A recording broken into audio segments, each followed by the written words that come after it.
In this video, I'm going to demonstrate hair clipping in preparation for canine ovariohysterectomy.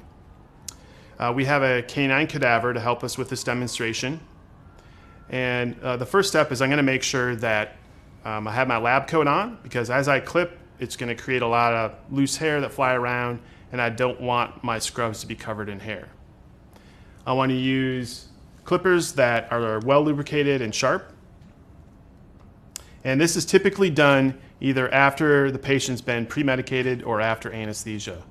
It's not done the day before or hours before the anticipated surgery time. So I want to clip against the grain of the hair. That's usually the way that you get the closest shave. And I want to be as atraumatic as possible. So be gentle, take your time.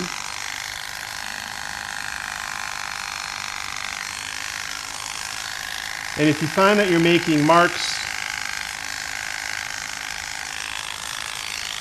then assess your technique and see if there's something you can do to improve your technique. If the hair just isn't coming off easily, you may need to lubricate your blade or switch out the blades to a sharper pair.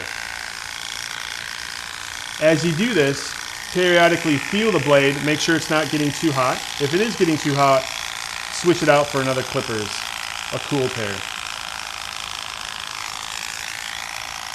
Now, for ovariohysterectomy, our anticipated incision is in this area here. However, we're going to be clipping a wide area, and the reason we do that is in case we have to extend the length of our incision longer so we don't run into hair.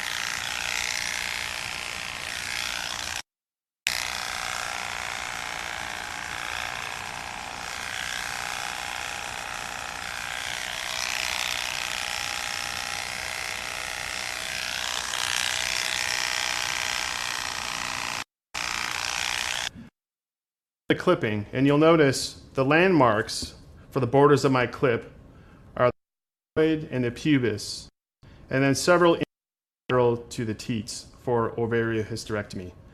And again, this is quite a bit wider than what you might normally think of doing for an ovariohysterectomy, but it's to ensure that we don't have any hair come into the field of our surgery, and also it ensures that we're not going to encounter any hair if we have to extend the length of our incision. And at this point, you can clean up the hair just by picking it off. You can use a wet rag to kind of blot off, or if you have a vacuum available, you can use a vacuum. So we're now ready to transport the patient into the operating room and prepare for surgery. And at this point, I'm going to take off my lab coat and put my cap and mask on.